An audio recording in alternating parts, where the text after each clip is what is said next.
Olá, sejam bem-vindos todos que acompanham a gravação da aula 1, específica de letras para a prova nacional docente PND, ok? Hoje, na nossa aula 1, nós vamos trabalhar com as concepções de língua e também os níveis de análise da língua, não é os níveis de linguagem. Lá na frente eu vou explicar essa diferença, tá? Primeiramente, a gente tem três concepções de linguagem. A gente tem três concepções de língua, que é o quê? Primeiro, a língua como expressão do pensamento, tá? Ou seja, uma pessoa escreve errado ou fala errado porque não organiza direito o seu pensamento, tá? Outra, como instrumento de comunicação, como é que eu passo a mensagem? O foco no código, no emissor, no receptor. E a linguagem como forma de interação, quando eu interajo socialmente. Então, quando falar das três concepções de língua, você vai lembrar a língua como forma de pensamento, a língua como forma de comunicação e a língua como forma de interação, tá? A gente vai mais na frente detalhar cada um desses daí. A linguagem como forma do pensamento, né? Nesse caso, a gente vai trabalhar com a questão do individual em si. A linguagem, segundo essa concepção, é como se fosse a expressão do pensamento. Então, a criação individual e se materializa nos atos da fala. Então, essa teoria reflete o quê? Nas práticas pedagógicas tradicionais do ensino de língua, que tem como objetivo a correção formal da linguagem. Então, nesse caso, a gente tem o quê? A gente tem a questão da linguagem em relação ao pensamento ser algo individual. Se uma pessoa fala errado ou escreve errado, é porque não organiza o seu pensamento. Por isso que a linguagem em relação ao pensamento não organiza o seu pensamento, ok? A gente tem essa ideia. E aí, Francisco de Assis, tudo bem? Nós estamos agora, viu, meu amigo?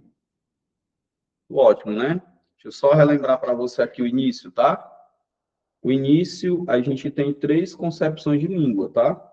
A língua pode ser expressão do pensamento, né? Quando a gente tem aquele ato mais individual da fala. Se uma pessoa escreve errado ou fala errado é porque não organizou bem o pensamento. A gente tem a linguagem como meio de comunicação, como a gente colocou aqui, né? E nós temos também a linguagem como forma de interação, que é exatamente a interação que o Bakhtin ele vai falar sobre a questão do social, tá? A gente vai trabalhar com cada uma dessas daí. Primeiramente, a gente tem a linguagem como expressão do pensamento. Então, como eu já frisei, aqui é um ato individual. A linguagem, ela vai ser expressa pelo pensamento. Deixa eu colocar aqui as anotações, ó. A linguagem, ela vai ser expressa pelo pensamento. Vamos anotar bem aqui, ó, bem direitinho. É um ato individual, tá bom? Ele é um ato individual. Ele é monológico. E nós vamos ter um ensino tradicional. Aí entra a história, sabe de quê, Francisco? Da gramática normativa.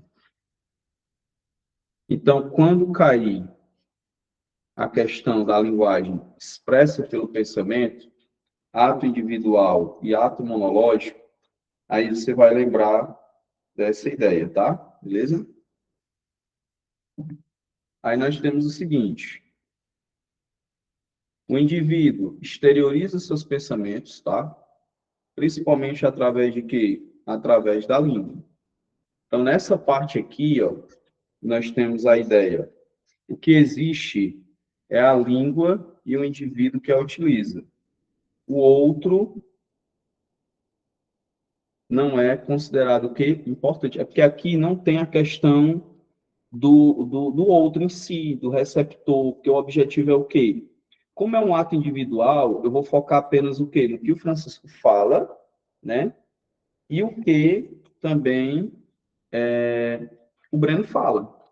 Então, o Breno ele vai falando e como é um ato individual, né?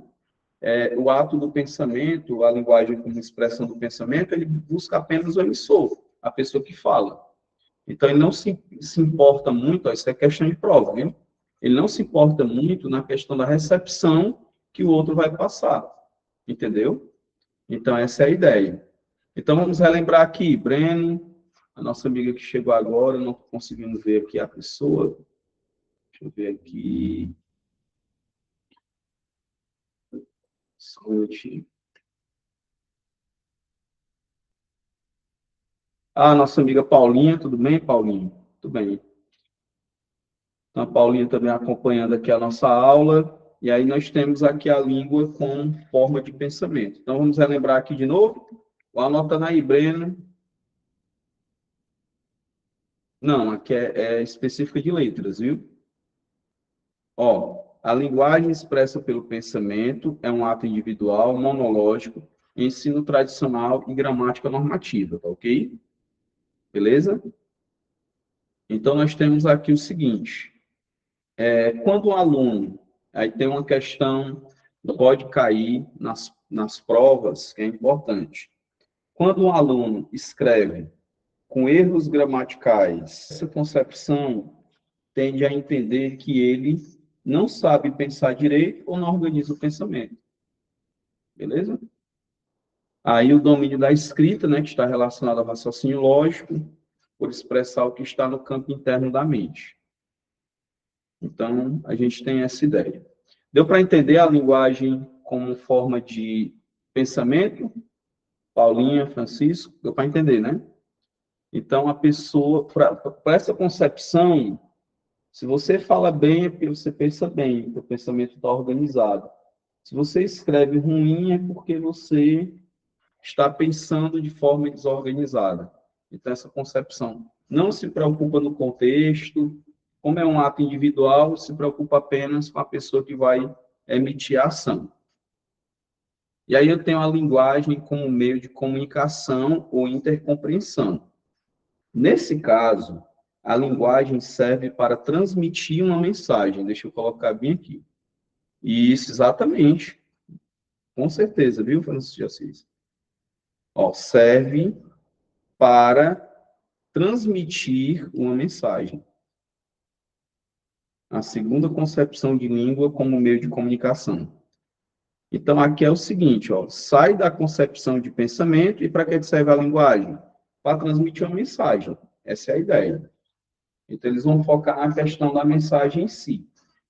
Aí entra um cara chamado Jacobson. Ele vai falar sobre a questão da teoria da comunicação. Eu acho que vocês já devem ter visto, né? A questão da teoria da comunicação. E que eu tenho, na verdade, o emissor, eu vou ter o receptor, eu vou ter a mensagem, eu vou ter o código, eu vou ter o canal. Lembram disso? Ó? Eu vou ter o contexto. Então, a língua, ela vai servir aqui para transmitir uma mensagem. Então, eu tenho já a questão do emissor e eu tenho a questão do receptor. Mas nessa concepção, a língua ainda é monológica. Por quê? Porque eu foco apenas na transmissão da mensagem. Eu não vou me preocupar com o que o meu receptor ele vai dizer acerca daquilo dali. Entendido? E aí eu tenho signos linguísticos. O que é o signo linguístico? É quando eu tenho um significante mais o significado. Isso aqui é um signo linguístico. Exemplo, uma placa. Se eu tenho uma placa que eu tenho cortado só uma vez, eu vou interpretar o quê? Se eu tirei carteira de habilitação, que eu posso parar, mas eu não posso estacionar. Se eu tiver essa linhazinha cortada em X nessa placa, é proibido parar e estacionar. Quem é o significante? É a placa, é tudo aquilo que evoca o significado. e o significado é o sentido. Isso vai me dar o quê? O signo linguístico. Isso vai me dar o quê? O signo linguístico. Ok? Aí nós temos aqui dois grandes pensadores dessa área. Eu estudei muito na faculdade isso aqui. O Saussure e o Chomsky, né? Ferdinand Saussure. Escreve Saussure, mas se lê Saussure. Apoiaram a concepção de língua como código virtual isolado do contexto extralinguístico. O que é isso? Eu não vou me preocupar com o contexto do outro, tá? Eu vou me preocupar da língua sendo, na verdade, a questão de quê? De ser um código que eu vou estudar o significante, o significado e assim sucessivamente. E essa concepção também ainda não considera o quê? A situação de comunicação e bem como os interlocutores, afastando o indivíduo, tá, falante, do processo de produção, do que é social e histórico na língua. Então, a língua é apenas o quê? A língua é apenas formada por uma estrutura e deve ser compreendida e estudada como tal. Então, quando a língua ela é estudada no sentido de estrutura de compreensão, a gente tem ela como uma transmissora de mensagens, tá? E a linguagem como processo de interação. Aí quem vai fazer a prova PND tem que lembrar dessa ideia, tá? Então vamos lá. A linguagem como processo de interação surgiu a partir da década de 80. A gente tem um Bakhtin. É muito importante esse autor para quem está estudando. Já vou falar algumas concepções do Bakhtin. Mas como assim um processo de interação? Aí entra a palavra social. Eu preciso de uma pessoa para poder, né, ser o meu receptor, mas eu preciso interagir. Aqui é visto o contexto. Então, a língua, ela passa a ser, a linguagem passa a ser heterogênea, mutável e dinâmica. Eu tenho a valorização da enunciação, o ato de falar, a afirmação da fala como natureza social. Língua e fala são diferentes, porém são o quê? Indissociáveis. Eu tenho contexto, eu tenho todo aquele contexto que eu vou considerar. Então, na linguagem como processo de pensamento, eu não tinha um contexto. Na linguagem como processo de intercompreensão, eu também não tenho contexto, mas aqui eu tenho. No processo de interação, eu vou ter que considerar o quê? O social. Beleza? São muito contextualizados, viu, Francisco? Muito. Aí é só pegar o fio da meada, né? Ó, a gente tem o Bakhtin, que é que ele vai colocar o Bakhtin? Ele vai colocar essas concepções aqui, ó, o dialogismo, a polifonia, que cai muito nas provas, ó, a polifonia, o enunciado, o destinatário, certo? Ó. A resposta ativa e os gêneros discursivos. Tudo isso é o Bakhtin que ele vai falar.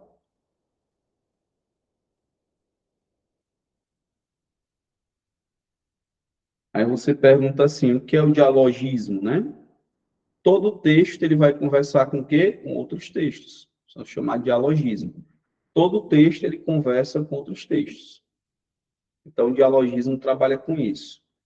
A polifonia é quando ele vai dizer que um texto ele tem várias vozes, entre aspas, ou seja, vários discursos dentro de um texto. Eu posso ter um texto que ele vai combater, por exemplo, o preconceito racial. Eu vou ter um texto que ele vai defender aspectos voltados, um tema voltado à saúde. Então, ele vai ter vários discursos dentro de um texto. Por isso que não é poli, vários. Fonia, som. Ele vai ter vários sons. O enunciado é um ato da fala, né? Eu vou falar, por exemplo, você vai ler uma questão de uma prova, você vai ler o enunciado.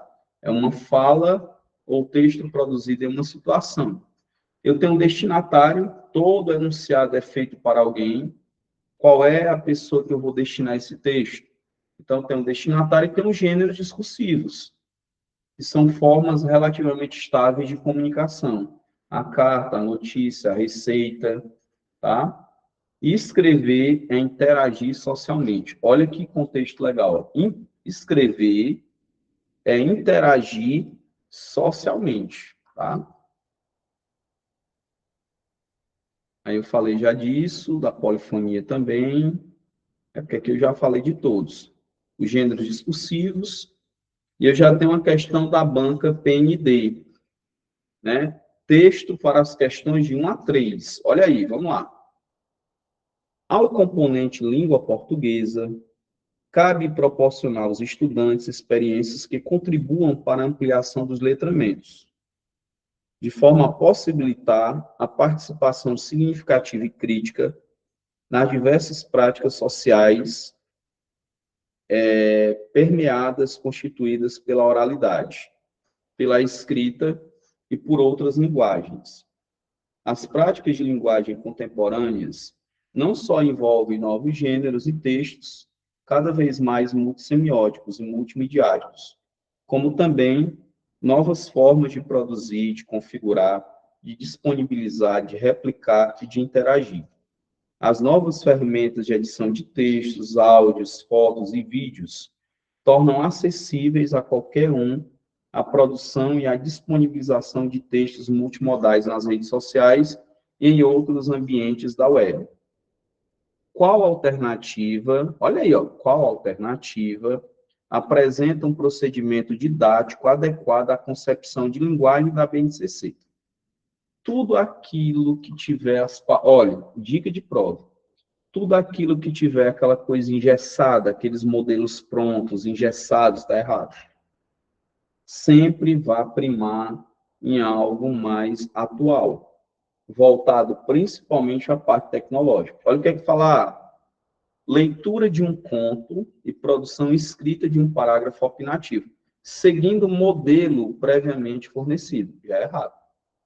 Isso é totalmente engessado. Tudo que for engessado para a banca PND está errado. Olha aí, Francisco. Tranquilo aí? Paulinha, deu para entender? A B, ó. Exibição de um vídeo jornalístico sobre mudanças climáticas. Isso é interessante. E gravação de uma videoreportagem simulando uma cobertura local do tema. Eu tenho algo contemporâneo. A B, o gabarito. C. Levantamento de tempos verbais presentes em uma crônica, identificando e classificando. Ó, classificando é algo antigo, arcaico. Errada a letra C. D. Análise de uma narrativa de aventura, priorizando os aspectos estruturais do gênero e as sequências tipológicas. Quando eu tenho aqui priorizando aspectos estruturais, está errado. O foco não é você priorizar aspectos estruturais. Você sempre tem que voltar à parte da criticidade, trabalhar elementos da contemporaneidade. Creio que não, viu? Creio que não. É só a formação geral, aí tem a discussível. Tem nem o português, viu? Olha a segunda. A partir da orientação do trecho da BNCC,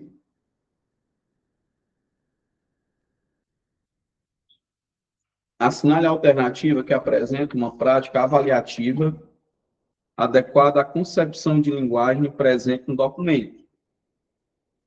Então, vamos analisar. A produção de roteiro e gravação de vídeo-entrevista com atenção às diferentes linguagens estudadas em sala de aula. Desenvolvimento de um relatório escrito em que o conteúdo de uma aula expositiva seja descrito pelos estudantes de acordo com o modelo. Ó, lembra que eu falei? Ó, falou exatamente. Revisar é importantíssimo, viu? Ó, colocou modelo, está errado. Modelo já está errado. Não vi modelo na A. C. Redação de um texto expositivo com base na estrutura textual. Está errado também. D. Elaboração de resumo de um capítulo de livro didático em que os estudantes aprendem estratégia de sumarização, fazendo um sumário. Segundo as orientações, nada a ver. Aí, ó, de novo, parte tecnológica, produção de roteiro e gravação de vídeo entrevista com atenção as diferentes linguagens estudadas em sala de aula. Então, qual é o gabarito? Gabarito letra A. Show de bola? Francisco deu para entender? Paulinha também? Tudo que for muito engessado está errado. Você tem que procurar sempre algo contemporâneo. PND vai trabalhar com isso. Olha a terceira questão. O trecho da BNCC apresenta uma concepção de linguagem socio-interacional. Eles vão pegar muito a questão, vai sim, viu, Francisco? Sem dúvida. Vai sair melhor, vai se preparar, viu? Ó, a linguagem socio-interacional, do Bakhtin, viu? Vai trabalhar o Bakhtin. Então, quando eu trabalho socio-interacionismo, eu não trabalho a questão de algo engessado. Olha o que é que fala a letra A. Conhecimento escolarizado das formas de uso dos instrumentos digitais. Algo engessado, errado. Repetição, algo engessado, errado. Acesso a ambientes da web como garantia de ampliação. Ó, letramento escolar não necessariamente tem que estar ligado ao quê? Aos ambientes da web. Errado também. Qual o gabarito? D. Mobilização de gêneros textuais contemporâneos como objetos de ensino na escola. Gabarito, letra D. E a gente vai agora para os níveis de análise da língua. Né? O que é isso? Os níveis de análise da língua, eles são estudados de forma separadas, tá? Mas eles são interligados, que é a fonologia fonética, a morfologia, a sintaxe, nível estilístico, pragmático, semântico, denotativo e conotativo. Isso aqui são os níveis da língua, tá? E aí nós vamos falar fonética. Fonética estuda os sons da fala como fenômenos físicos. Ó, qual a diferença da fonética para a fonologia, tá? Para vocês entenderem. Se eu pegar o alfabeto fonético e estudar aqui no Brasil, uma pessoa lá nos Estados Unidos estuda o mesmo alfabeto fonético. Não é o alfabeto da língua portuguesa. Por exemplo, a gente tem o A, que é long, que é mais fechado, ele é assim, ó, e tem o A aberto. Então, se eu pegar uma palavra do inglês, essa palavra aqui, ó, quando eu vou pegar um dicionário que tem um alfabeto fonético, eu vou pronunciar igualmente uma pessoa que esteja no Japão, que está pronunciando do mesmo jeito, que saiba o alfabeto fonético também. Aqui eu vou ler above, ó, above. Aqui um A mais demorado, ó, mais fechado, above. E aqui um A mais aberto. Então, quando eu estudo o alfabeto fonético, ele é universal. Todas as pessoas de vários países estudam esse alfabeto fonético. Ele estuda os sons da fala, tá? Ele analisa como os sons eles são produzidos, tá? Então, tenho essa ideia. Agora, a fonologia estuda o quê? Os sons da fala em seu aspecto que funcional, dentro de um sistema linguístico. Aí é que entra a questão da contagem de letras e fonemas. Por exemplo, ó, não, é tipo assim, ó, para você entender, a fonologia, o Francisco, vai estudar os sons dentro de um idioma. Por exemplo, existe a fonologia do espanhol, existe a fonologia do português.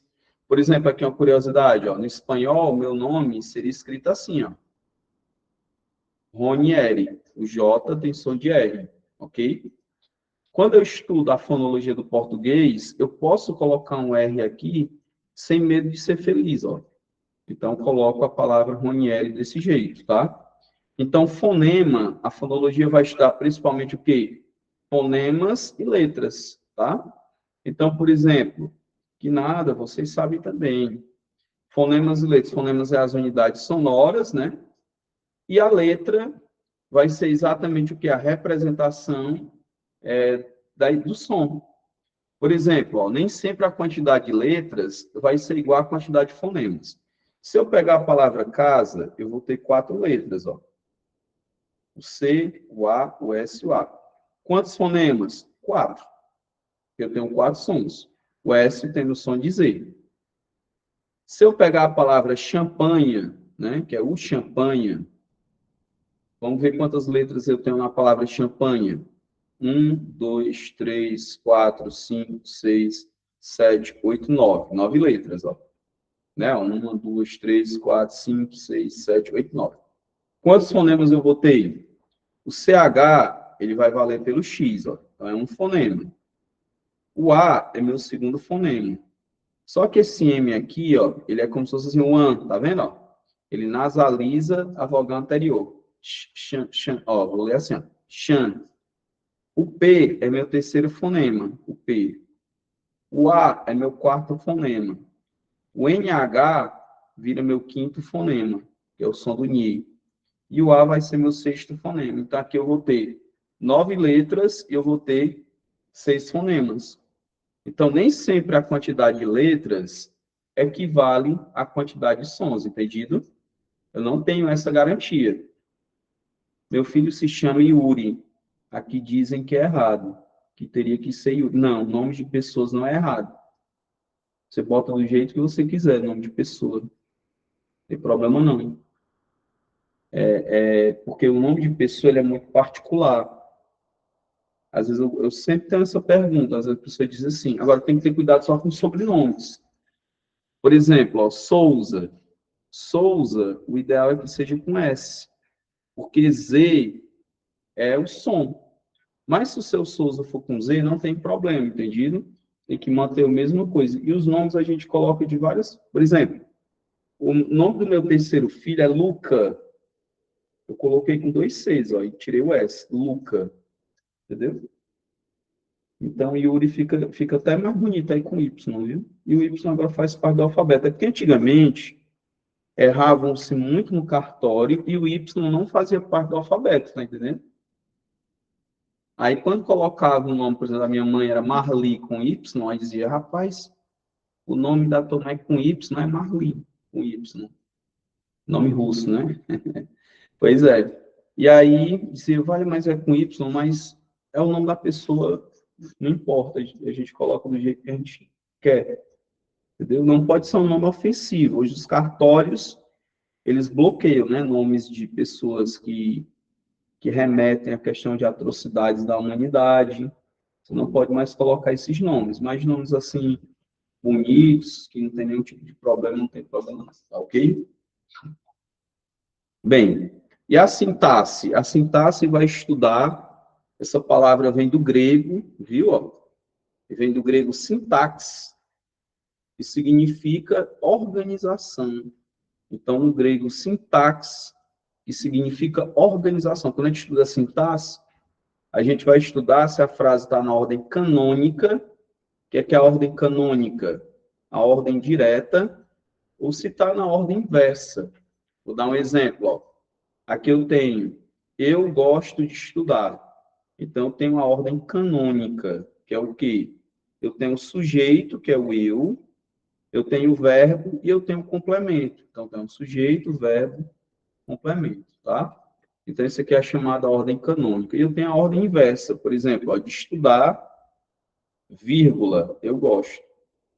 Então, eu tenho o complemento, eu tenho o sujeito e eu tenho o verbo. É a ordem não canônica. Entendido? Então, a sintaxe vai estudar essa organização, essa ordem. Como é que as frases elas são construídas. Quando eu coloco a sintaxe, é diferente do nível morfológico. Se eu falar assim, ó, para vocês entenderem, ó, eu gosto de estudar morfologicamente, eu, pronome pessoal do caso reto, primeira pessoa do singular. Gostar, primeira pessoa, verbo da primeira conjugação, tá? O verbo gostar. O de, preposição, estudar, verbo da primeira conjugação. Quando eu estudo sintaxe, que é a organização, eu digo, quem é que gosta de estudar? Eu, sujeito simples. Gostar, verbo de ação, predicado verbal, entendido? Como eu não tenho um adjetivo. Então, a sintaxe estuda isso, a organização. Semântica é o sentido da palavra. Se eu falar a palavra banco, eu posso falar da instituição financeira. Eu posso falar no banco de sentar. Não pode? Eu posso falar no banco no sentido de sentar. Então, eu vou sentar no banco da praça. Então, esse banco ele passa a ter a conotação de um local de sentar. É o aspecto semântico, é o significado, é o sentido da palavra. Isso, sorvete de creme. Olha aí, é o sujeito, mais verbo, mais complemento. Então, pode colocar, sou varjotense de coração. Olha aí. Né? Quem torce por Vasco? Não torço, tá? Mas sou vascaíno de coração. Tá aí, ó. Vamos lá. O que é pragmática? Pragmática é o ramo da linguística que estuda os contextos reais. A pragmática, ela vai estudar qual é o sentido, qual é o contexto, qual é o sentido de uma frase. Se eu falar assim, ó, imagina, belo serviço, e eu boto um ponto de exclamação, e eu coloco uma mensagem, por exemplo, para um pedreiro que está trabalhando lá em casa, eu posso elogiar, não posso? Um belo serviço. Mas eu posso também dizer assim, belo serviço, você acabou destruindo toda a minha casa. Aí, no caso, eu posso também agir com ironia. Então, se eu colocar só a palavra belo serviço, a pragmática que estuda isso. O que é isso? Ele é o ramo da linguística que estuda o uso da linguagem em contextos reais de comunicação. Quando eu digo, ó, você pode me passar o sal? É uma pergunta, não é? Mas, na prática, é um contexto que é educado. Diferente de uma pessoa dizer, passa o sal. Então, é um contexto mais o quê? Que não é muito educado, entendido? A pragmática vai estudar esses contextos mais reais. A estilística, que é a expressividade na linguagem, ou seja, como é que a gente usa as palavras no sentido mais figurado. Se eu falar assim, cara, a minha vida é um mar de rosas. Isso aqui eu estou usando a estilística. Eu estou usando uma expressividade para poder falar. Quando eu faço um poema, quando eu uso uma linguagem mais trabalhada, eu estou também trabalhando com a questão do aspecto estilístico, tá? Então, a estilística é aquele ramo que vai trabalhar com mais de uma palavra. Eu vou utilizar uma palavra, né, que vai ter mais de um sentido. A Silvana, boa noite, Silvana. A Silvana também está acompanhando a nossa aula, espero que esteja gostando, tá? Então, tá aí, estilística trabalha isso. Ó, quando eu falo, o céu chorava, claro que o céu não vai chorar, mas eu posso utilizar uma figura de linguagem chamada de quê, pessoal? De prosopopeia. E essa prosopopeia, ela vai ser exatamente o que é uma personificação. Então, eu vou exatamente trabalhar com essa ideia. Passando. O que é o sentido denotativo? Desde dicionário. É o sentido real, as informações claras, sem arrodeios. A árvore foi cortada, acabou, ela foi cortada. Não tem. Agora, quando eu digo assim, fulano de tal foi cortado do trabalho, sentido conotativo. Ele foi posto fora do trabalho. Então, o sentido conotativo, ele é sempre o quê? Figurado. Quando eu digo assim, ela tem um coração de pedra, não é que o coração dela vai ser uma pedra, mas é uma pessoa de muito ríspida, é uma pessoa que não tem muitos sentimentos, tá? Então, é insensível, né? Seria a palavra. Então, denotativo, você vai lembrar de dicionário, é o sentido mais real, e o conotativo, você vai lembrar do sentido figurado, é o sentido mais interpretativo da palavra.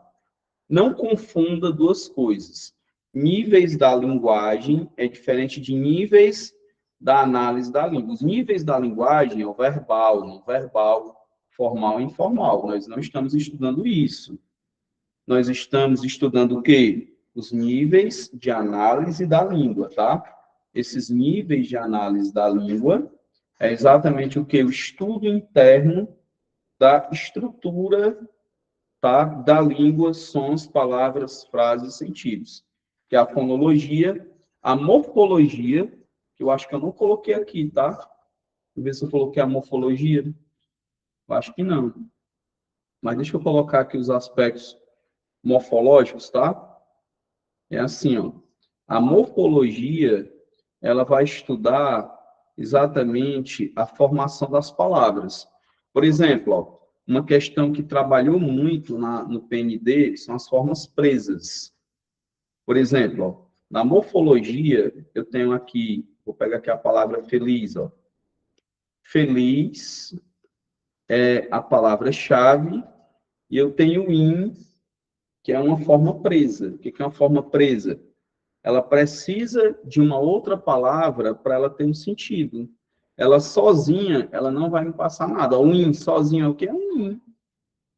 Eu sei que é um prefixo negativo, mas ela sozinha, ela não vai me passar nenhuma informação. Mas quando eu agrego a palavra feliz, ela passa a ter uma ação contrária. Vocês estão entendendo a ideia? Então, eu digo, fulano de tal foi infeliz. Ela tem uma ação contrária de ser feliz. Então, isso aí é o sentido mais contrário. Então, a forma presa é uma forma que ela precisa de uma outra palavra para poder ela ter sentido, tá? Sozinha não tem sentido algum, tá? Bem, vamos lá. E aí eu tenho as questões, ó. Né? A gente tem 3 questões para a gente trabalhar. Composição de bases presas. No português, é muito comum a formação de palavras ou radicais a partir de combinações com bases presas. Citamos como exemplo a forma agricultura, em que agri é uma forma presa. Nesse tipo de composição, que envolve pelo menos uma base presa, o segundo termo é o núcleo e o primeiro é o especificador. Ao contrário do que encontramos na composição de bases livres, em que o primeiro é o núcleo e o segundo é o especificador. Então, vamos lá. Eco-ansiedade. Se você observar a palavra eco sozinha, né? Ela dá uma ideia de quê? De ecologia, né? A gente lembra que tem uma palavra que vem do grego, né? Oikos. Oikos. O que é oikos? É casa. Quando eu estudo, por exemplo, ecologia, eu estudo a minha casa. O que é a minha casa? A natureza. Então, quando eu falo eco-ansiedade, é uma forma presa, por quê? Eu posso colocar com logia, formar ecologia. Eu posso colocar com turismo, formar ecoturismo. Então, tenho essa ideia. Aí, o que é que a primeira questão da PND diz? Ó?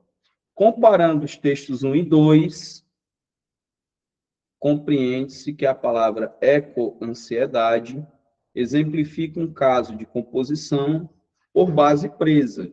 Porque o elemento eco, ele fala o quê? Né? O elemento eco. O que é uma base presa? Letra A. Ocorre de modo não autônomo na língua, funcionando como especificador de ansiedade. Então, vamos lá. Se ele diz que é especificador de ansiedade, ansiedade é o núcleo, tá correto? O que é o núcleo? É a palavra principal. Sozinha, ela tem sentido.